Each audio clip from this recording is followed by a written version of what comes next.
In this tutorial, what we're going to do is take a look at how to make the circuit for the digital die. The way that works is we're going to have a whole bunch of LEDs. They're going to represent the outputs, if you like, and we're going to be doing our processing using a thing called a Genie chip, which we'll learn a bit about as we move through this project. And for the input, that's going to be basically a person who's going to push down a button, which will allow us to roll different numbers on the die. So the first thing we should probably do is get some power for the circuit, and I think for this we'll use a 9-volt battery because they're really commonplace and easy to get hold of.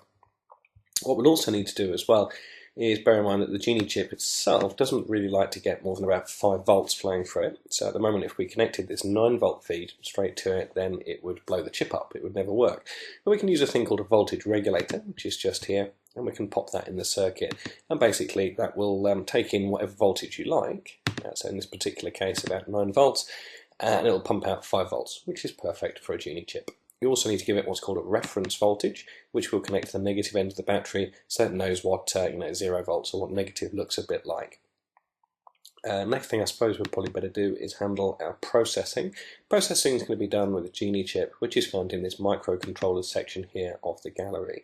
So I'm going to take one of those Genie CO8 chips that I've got, and I'm going to pop that in here. The more we think about the way this particular project works, what we come to realise is that there's only one input, and at the moment the way the Genie chip is drawn is it shows you its inputs on the left and its outputs on the right. As I said, we only need one input. We're actually going to need, as we'll talk about a bit later on, we're actually going to need 4 outputs for this particular project. And we can actually reconfigure our Genie chip by right-clicking on it and going to Program and Program Settings. We can reconfigure the Genie CO8 to have just one input, which gives us 4 outputs. So that's something else we need to set up. There they are now, look. The Genie chip itself will need some power, so I'm going to do that by connecting the power end of the Genie chip. You see if I hover my mouse just here, it says pin 1 power, and it'll also need a connection to 0 volts to complete its own circuit or ground, which I'm going to connect like so. What else should I do? Before I do that, I'm just going to take this here and leave a bit more space just here, because in a minute I'm going to need to connect my switch up for my input. Let's do that now actually. So for the button switch, what we do is we go in the shopping cart and there's input components, the switches. The one we want to push to make switch. Okay, I mean we could do it with the other one, but it's just easier. I'm doing it this way, I think.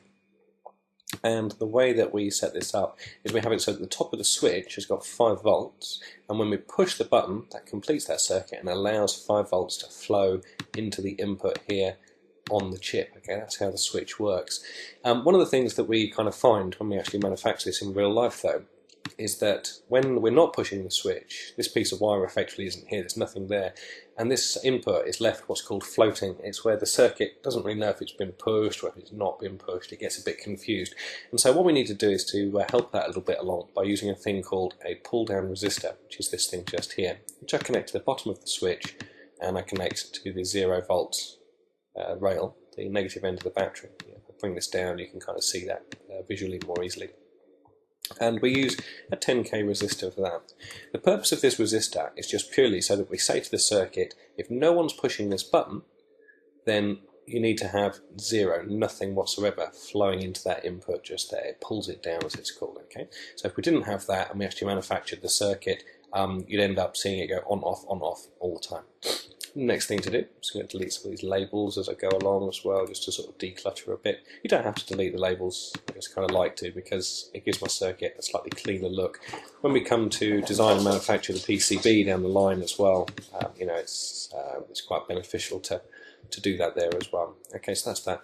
Let's talk at the outputs. The outputs are going to be a bunch of LEDs, and the way I figured would be a good way to do this would be with some LEDs set up representing the individual points on a die. So yeah, I basically need to get the other LEDs in. Now I suppose in order to do this I'll need a single LED by itself so that I can represent the number 1. And what I'll then need is I'll need a pair of LEDs so I can get 2. I'll need probably another pair because 2 and 2 together gives me 4. If I've got those 2 pairs of LEDs and a single one by itself, that gives me 5.